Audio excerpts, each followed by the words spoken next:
नियम मुख्यतः दो प्रकार के होते हैं, एक प्राकृतिक और एक कृत्रिम। प्राकृतिक नियम उसे कहते हैं जो प्रकृति के द्वारा तय किया हुआ है, और कृत्रिम नियम उसे कहते हैं जिसे हम लोगों ने बना लिया है। तो प्राकृतिक नियम, प्रकृति ने कोई बेईमानी नहीं किया, प्रकृति ने कोई हिंदू मुसलमान सिख ईसाई को पैदा नहीं किया।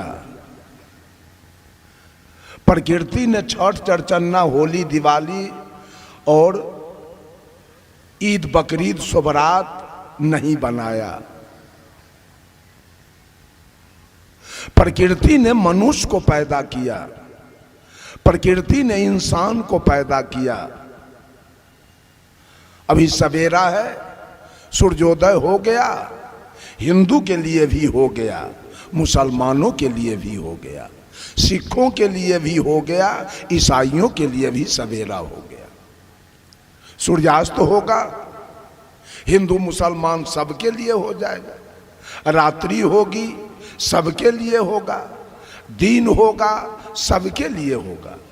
पूर्वैया हवा चल रही है तो केवल हिंदू के लिए नहीं, मुसलमानों के लिए, सिखों के लिए और ईसाइयों के लिए भी। और यदि पछिया हवा चल रही है तो सबके लिए। बारिश हो रही है तो सबके लिए, तूफान आया तो सबके लिए, भूकंप आया तो सबके लिए, अतिवृष्टि हुई तो सबके लिए, अनावृष्टि हुआ तो सबके लिए। आम कटहल के बगीचे फरे तो कोई जरूरी नहीं है कि हिंदू के यहाँ के फल गए और मुसलमान के यहाँ के नहीं फले।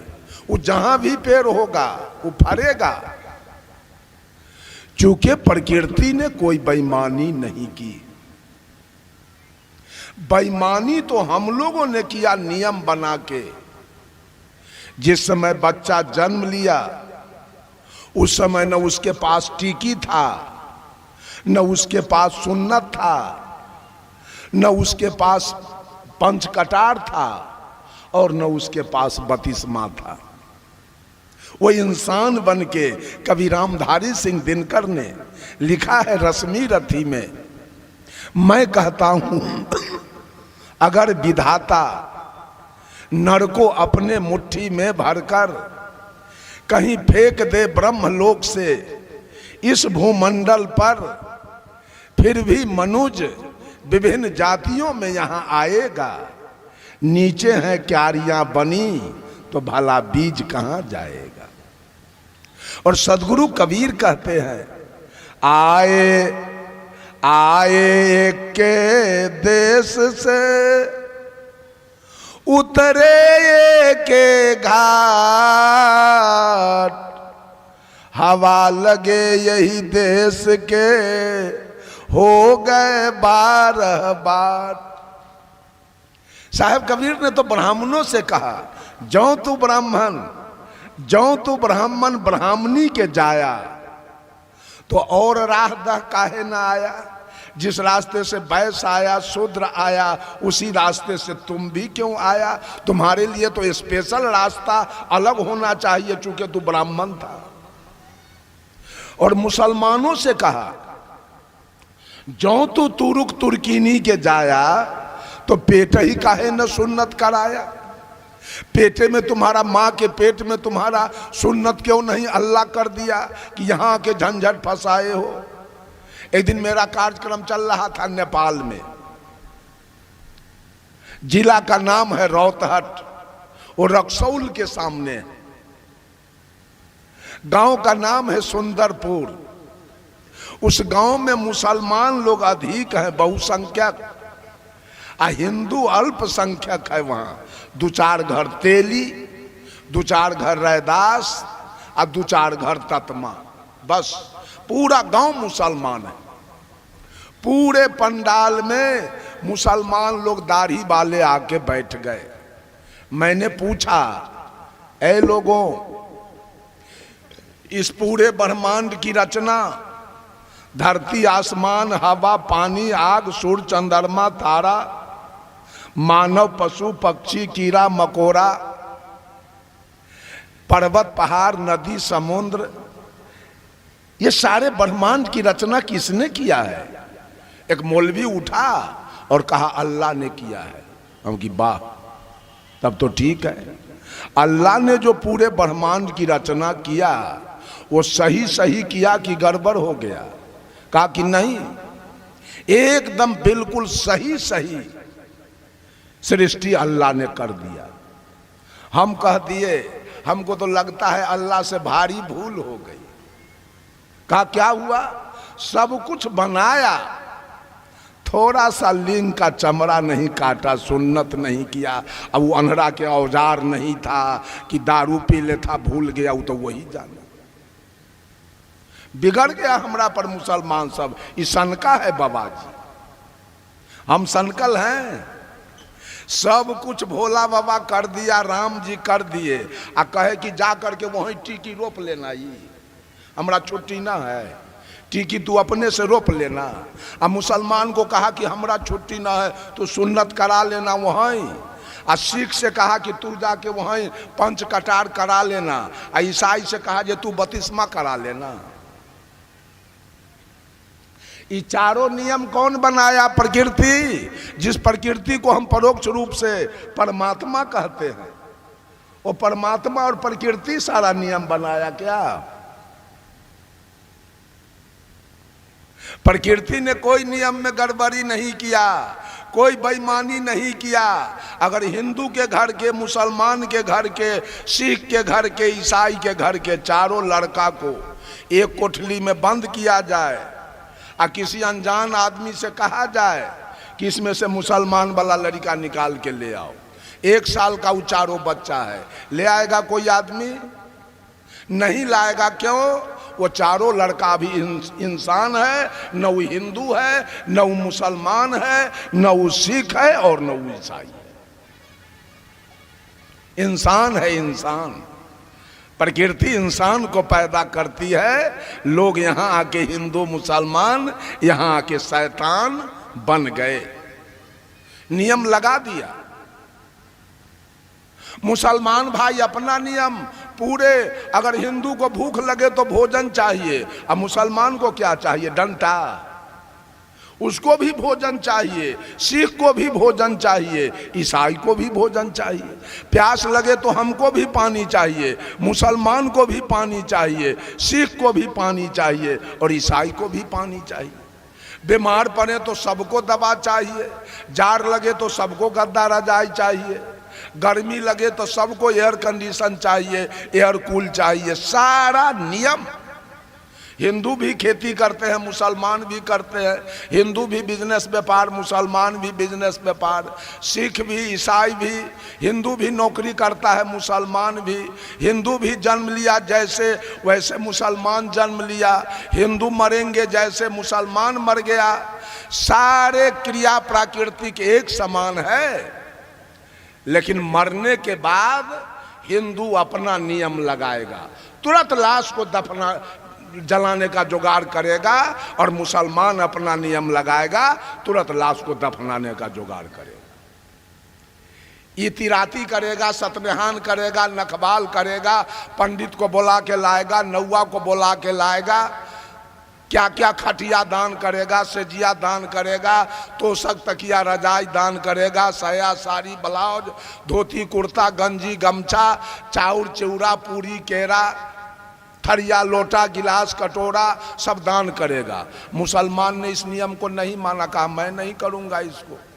अब मुसलमान का जो नियम है उसको सिख नहीं माना, और सिख का जो नियम है उसको ईसाई नहीं माना, तो मर गए क्या? आपको भोला बाबा धन दे दिए, राम जी धन दे दिए, अब मुसलमान को कौन धन दिया है? सिख को इतना धन कौन दिया? ईसाई को इतना धन कौन दिया?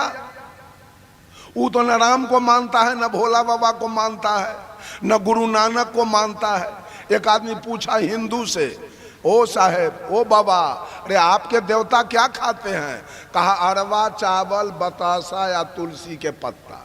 कहा हिंदू के देवता के लिवरे खराब, पेटे खराब एकर है, ये बतासा खाता है तुलसी के पत्ता।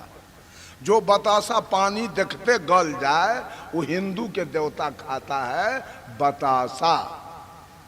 मुसलमान से पूछा आपके अल्लाह क्या खाते हैं? कहा हमरा तो मुर्गी, बकरी, गाय, भैंसी, ऊंट, दुम्मा सब खा लेता है। कहा वाह, मुसलमान के देवता के लीवर बड़ा मजबूत है, वो सब कुछ पचाता है। लेकिन ओ मौलवी साहब, आपके अल्लाह का भी लीवर उतना करगर नहीं है। कहा कैसे? शुगर में चर्बी होता है ज्यादा, वो अल्लाह के लीवर पर पासे नहीं करता। आपके देवता का भी अल्लाह उतना लीवर बढ़िया नहीं है। ईसाई से पूछा आपका? कहा हमारा तो गाय शुगर दोनों पार करता है। वाह वाह, आपके भगवान का लीवर करगर है। ये सारे लोग भगवान बनाने वाले, नियम बनाने वाले, आपने 56 करोड़ देवता का नियम बनाया। अब मुसलमान ने इस नियम को नहीं माना। आप पूरब मुहे घूम के पूजा करने का नियम बनाया तो मुसलमान इसके विपरीत पश्चिम घूम गया। क्या बिगड़ गया उसका? आपका भगवान कुछ बिगाड़ लिया? हमारे हिंदू भाई गाय के पूजा करते हैं, गोवर्धन के अभी दिवाली आ रहा है, गोबर का पूजा होगा। अब मुसलमान कुर्बानी के दिन अरबों खरबों गाय काट के खा गया, तो कुछ बिगड़ गया? हिंदू का देवता उसका कुछ बिगाड़ा? एक भी हिंदू ईद बकरीद सोबरात नहीं किया तो मुसलमान का देवता हिंदू को कुछ बिगाड़ लिया? यह सारा मनगढ़ंत बात है, सारी ऊपरी बात है, वास्तविकता कहीं है नहीं। हम लोगों ने कल्पना किया है देवी देवता के। सदगुरु कबीर कहते हैं, हंसा तू तो सबल था, हल्की अपनी चाल, रंग कुरंगे रंगिया त्योर किया लगवार। ऐ हंस, जिस दिन तू मां के गर्भ से बाहर आया था, तेरी चाल बड़ी निराली थी। तुम्हारे अंदर कोई जातीयता की भावना नहीं थी, कोई सांप्रदायिकता की भावना नहीं थी, कोई ऊंच नीच की भावना नहीं थी, कोई छुआछूत की भावना नहीं थी। उस दिन तू लबरा लंपट बेईमान भी नहीं थे। उस दिन तू बीड़ी खैनी गांजा भांग तारी दारू मांस मछली भी नहीं खा रहे थे। उस दिन तुमको भगवान का भी जरूरी नहीं था। उस दिन तुमको मंदिर मस्जिद का भी जरूरी नहीं था। उस दिन तेरा विचार हंस के समान था। लेकिन ज्यों ज्यों शरीर का विकास हुआ, जवानी आई, आदमी बेहोश होता चला गया। बच्चा जन्म लिया वो होश में है, बेहोशी तो जवानी में आती है। जवानी आ गई, बीड़ी पीना शुरू कर दिया। जवानी आई, खैनी खाना शुरू कर दिया। जवानी आई, दारू पीना शुरू कर दिया। जवानी आई, चोरी करना, घूसखोरी करना शुरू किया। जवानी आई, बलात्कार करना शुरू किया। साहब कबीर कहते हैं, हंसा तू तो सबल था। जिस दिन तू आया था माँ के गर्भ से, उस दिन तुम्हारे अंदर सबलता थी। तू सबल था और हंस के समान तू था। लेकिन आज तुम्हारा चाल काक के समान हो गया। सारे लोग चाल बिगाड़ लिए हैं। रंग कुरंगे रंगिया। जब हम माँ के गर्भ से आए थे, रंग था अच्छा, सत दया धैर्यशील विचार का रंग था। लेकिन ज्यों ज्यों जवानी आई, रंग बदलता गया, असली रंग उतरता गया और नकली रंग चढ़ता गया। मेरे ऊपर चढ़ गया काम क्रोध लोभ मोह अहंकार का रंग।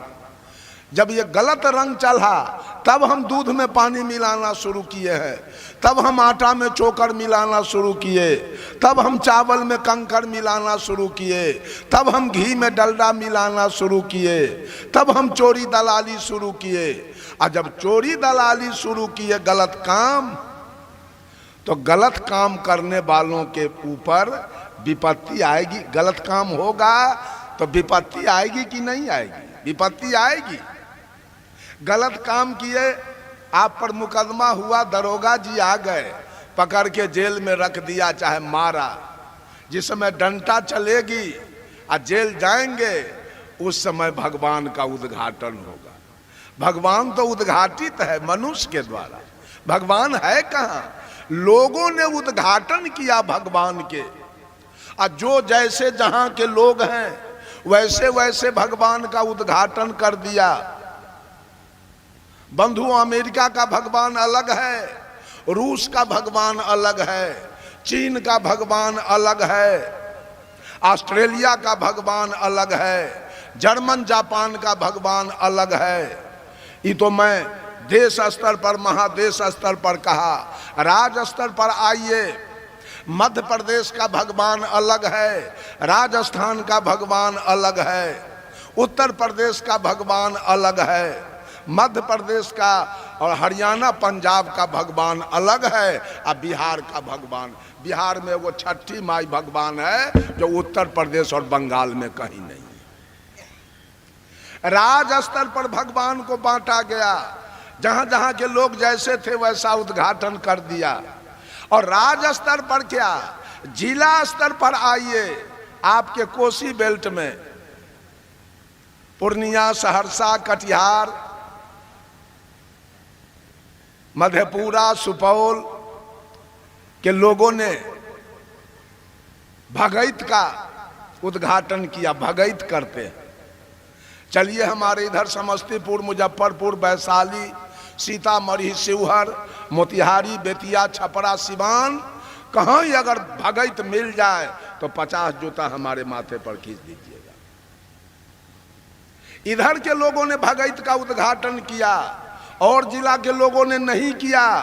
आपके इधर संत मत चल रहा है, हम लोगों के इधर पुनाह नहीं है, एको को लाल पियर कुर्ता वाला हम लोगों के इधर नहीं मिलेगा। तो उधर के लोग तो सारे नरक में जाएंगे। उधर भगैत नहीं होता है, एको को महिला के बेटा नहीं होगा, और एको को भैंसी पारी और गाय बाछी बच्चा नहीं देगी। तब ये सारा नियम बनाया गया। मैं जा रहा था राजमहल झारखंड में कार्यक्रम में, जब विक्रमशिला स्टेशन से गाड़ी निकली तो वो भूपेंद्र दास मेरे साथ थे, बता दिया, देखिए साहब यही रक्षी देवी के मंदिर है, हर मंगलवार के 100 बकरा कटाता है यहाँ। आपके यहाँ तो रक्षी देवी का उद्घाटन नहीं हुआ। चलिए मोतिहारी में मेरा कार्यक्रम था, आषाढ़ का महीना। स्टेशन से मैं उतरा, टमटम भाड़ा करके जा रहा था, बूंदाबांदी बारिश हो रही थी, टमटम पर बैठ के जा रहा था। एक पीपल के पेड़ के नीचे एक छोटा सा मंदिर था, टमटम वाला रोडे पर से उसको प्रणाम किया। हम कहे ये कौन भगवान है जिसको प्रणाम किए हो?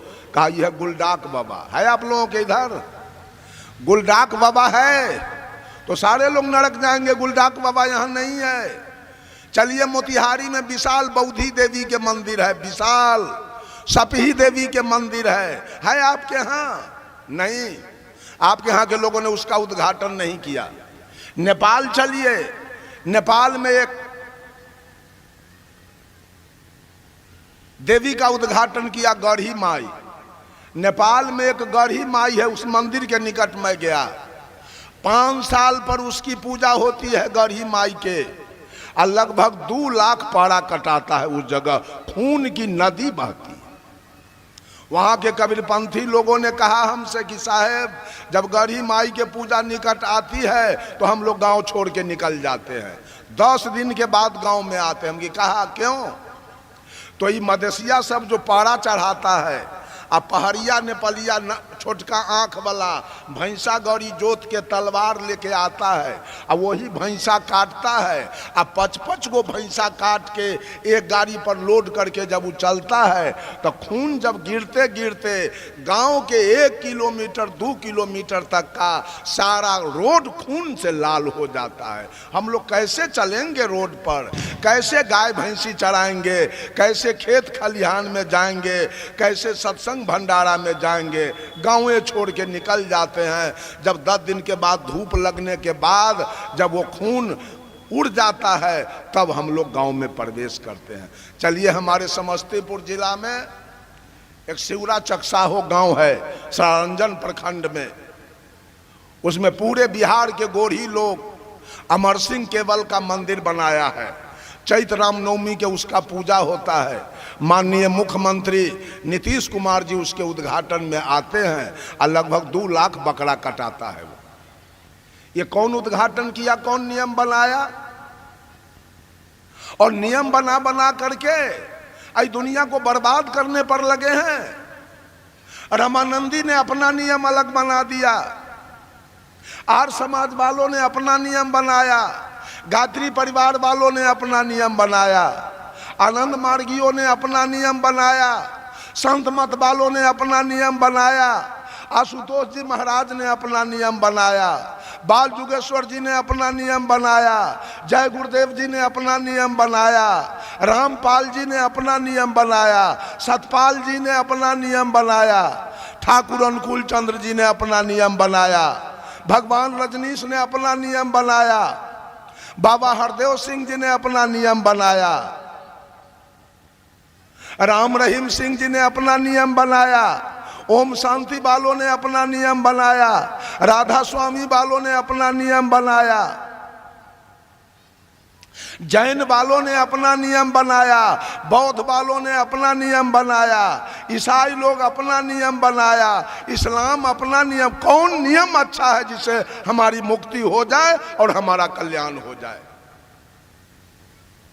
इतना झगड़ा ये गुरुआ लोग लगाया है। बंधुओं, साहेब कबीर ने कोई झगड़ा नहीं लगाया। कबीर का अपना कोई नियम नहीं, अपना सदगुरु कबीर ने कोई नियम नहीं दिया, कोई पंथ नहीं बनाया।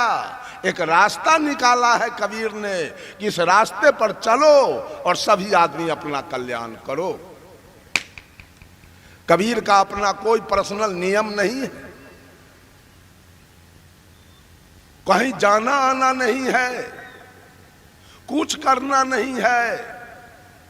कबीर का नियम है माता पिता की सेवा करना, गुरु की पूजा करना, आए हुए अतिथि का सत्कार करना, शुद्ध शाकाहारी। तो हमरा तो प्रकृति प्रदत्त ये हमारा अधिकार है, प्रकृति शाकाहारी हम जन्मे लिए, तो नियम कहाँ है?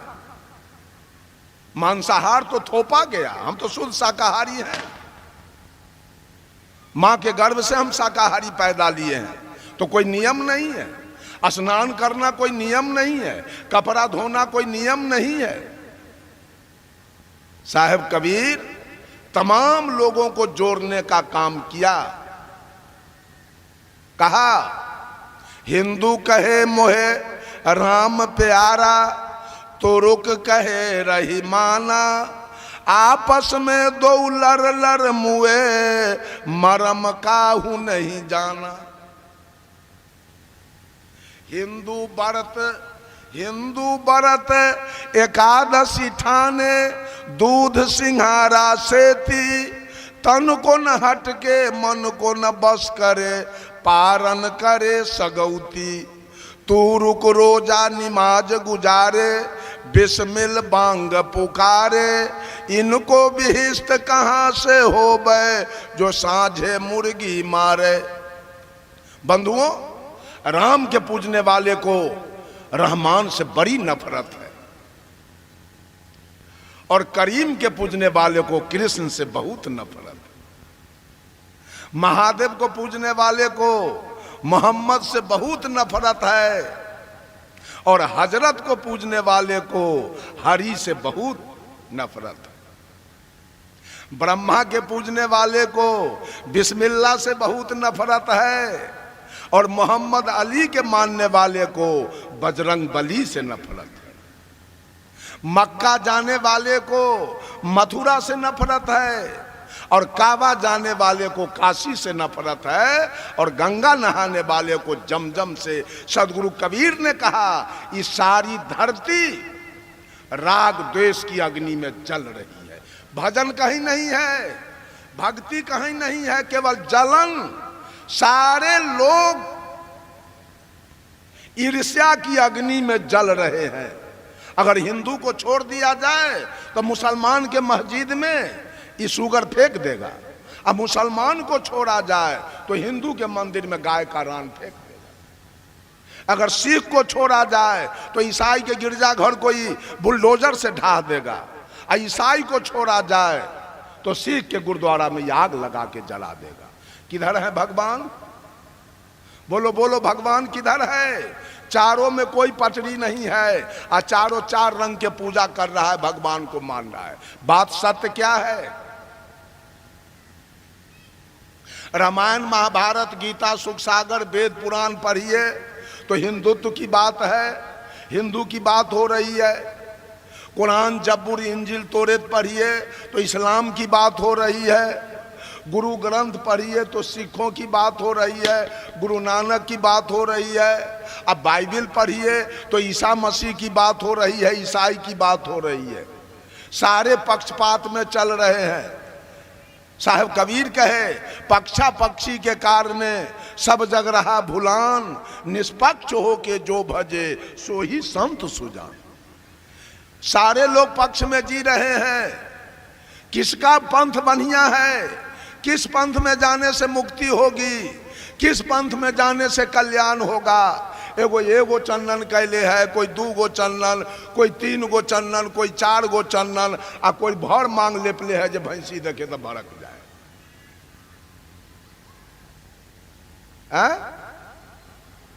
कौन ठीक है, कौन नियम बढ़िया है?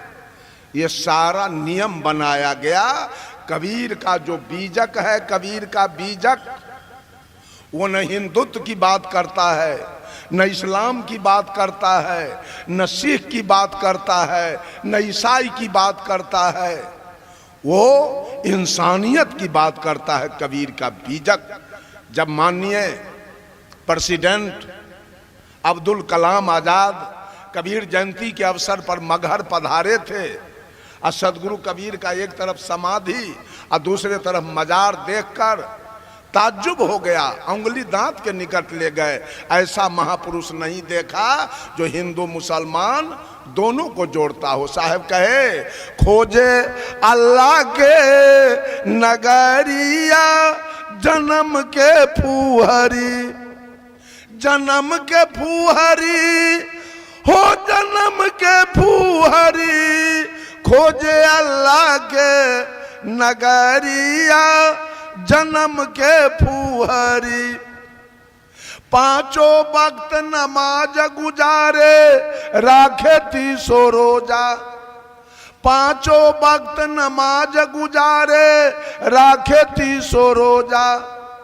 घट के अंदर खुदा बसत है तिनको कभी न खोजा, घट में छाई है अंधियारिया जन्म के फूहरी। खोजे अल्लाह के नगरिया जन्म के फूहरी। कलमा पढ़े रहीम पुकारे दिल में रहम न लाई, कलमा पढ़े रहीम पुकारे दिल में रहम न लाई। घट के अंदर नूर बसत है तिनकर खबर न पाई, पर गए माया के लहरिया जन्म के फूहरी। सदगुरु कबीर कहते हैं अरे हाथ में हजरत कदम रसूले, नैन में नबी विराजे। हाथ में हजरत कदम रसूले, नैन में नबी विराजे। मन मक्का काया है काबा, सिर पर अनहद बाजे, खोल कर देखना केवारिया जन्म के फूहरी, खोजे अल्लाह के नगरिया जन्म के फूहरी। मुसलमानों से कहा और हिंदू से कहा, राम के कहे जगत गति पावे, खार कहे मुख मीठा, अपावक कहे सो पाव जो डाहे, जल कहे तृषा बुझाई, भोजन कहे सो भूख जो भागे, तो दुनिया तरी जाई। बंधुओं, पक्षपात में पढ़कर, राग द्वेष में पढ़कर हम लोग जी रहे हैं। कहीं सही भजन भक्ति नहीं हो रही है। भजन भक्ति होने का मतलब है, सदगुरु निष्पक्ष भाव से कह दिए, रे बंदे कर ले आप निवेरा, कि छोड़ दो। राम का निवेरा हो गया है, कृष्ण का निवेरा हो गया, ब्रह्मा विष्णु महेश का निवेरा हो गया, बुद्ध महावीर कबीर का निवेरा हो गया, सीता सावित्री गायत्री अनुसुईया मीरा का निवेरा हो गया। आज बारी आपकी आई है, आप तो अपना निवेरा कर लीजिए, झगड़ा खत्म। सारे लोग अपना अपना निवेरा करने में आ जाइए, ये आध्यात्मिक लड़ाई खत्म हो जाएगी। कहीं नहीं बचेगा आध्यात्मिक लड़ाई। आज हम लड़ाई लड़ने के फेर में कल्याण नहीं कर रहे हैं, लड़ाई लड़ रहे हैं।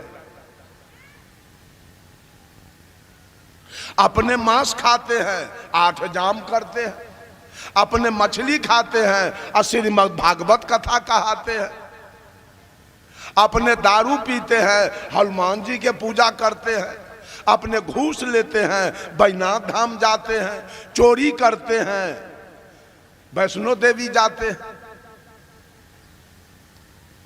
अपना कल्याण करने का मतलब है सारे विकार से दूर हो जाइए, अपना कल्याण कीजिए। एक उदाहरण देके वाणी पर विराम लूंगा, चूंकि पूज्य संत श्री अभय साहब मंचासीन हो गए हैं। एक डकैत का गिरोह चला डकैती करने। डकैतों की संख्या थी 10। जब भादों का महीना, नदी भरी हुई थी और नदी में करंट भी बहुत था। 200 डकैत गए घाट पर पार करने के लिए। डकैतों का जो हेड था वो कहा, सुनो जी, नौका पर पार करोगे और डकैती में कोई गड़बड़ी हो गया, पुलिस आ गई, तब तो हम लोग पकड़ा जाएंगे और यही केवट गवाही दे देगा 11 बजे रात में यही लोग पार किया है, तो फंस जाएंगे। ऐसा करो, हम लोग नौका पर पार नहीं करें, चलो कुघाट पर और वहां हेल के हम लोग पार कर जाएंगे। चले गए 200 डकैत कुघाट पर, हेल के उस पार गए। डकैतों का जो हेड था मैनेजर, कहा कि सब आदमी लाइन में खड़ा हो जाओ, हम गिन लेते हैं सब पार किया कि नहीं किया। पार गिन रहा है लाइन में खड़ा करके, 1 2 3 4 5 6 7 8 9। अब मैनेजर अपने को छोड़ दिया, नहीं गिना, तो कितना हुआ? 9। घर से चले थे 10। मैनेजर कहा इसका मतलब एक आदमी डूब गया। दूसरा डकैत कहा आपको गिनने नहीं आता है, हम गिन देते हैं, चलिए आइए लाइन में लगिए। लाइन में लगा के दूसरा डकैत वो भी 9 को गिना, अपने को छोड़ दिया तो उससे भी 9 को हुआ। सारा डकैत एक दूसरे को गिनते गया, अपने को छोड़ते गया तो 9 हुआ। अब कहा एक साथी तो डूब गया। अब उसकी पत्नी, उसके मम्मी पापा पूछेंगे हमारा पति कहाँ गया, मेरा बेटा कहाँ गया। अगर हम नहीं लाश दी देते हैं तो अपहरण का मुकदमा होगा, सारे लोग फंस जाएंगे। ऐसा करो, आज डकैती नहीं होगी, नदी में डुबकी लगाओ और किसी तरह से लाश को भी खोज के निकालो कि उसको लाश हाजिर कर देंगे। लगा 200 डकैत डुब्बी मारने। डुब्बी मारते मारते जब भोर हो गया, 4 बज गया भोर, एक संत जी डोल डाल करने के लिए नदी पर आए तो देखते हैं अनजान आदमी सब डुब्बी मार रहा है नदी में। कहा गए आप लोग कहाँ के रहने वाले हो, ये भोरे भोर नदी में कहाँ से आ गए।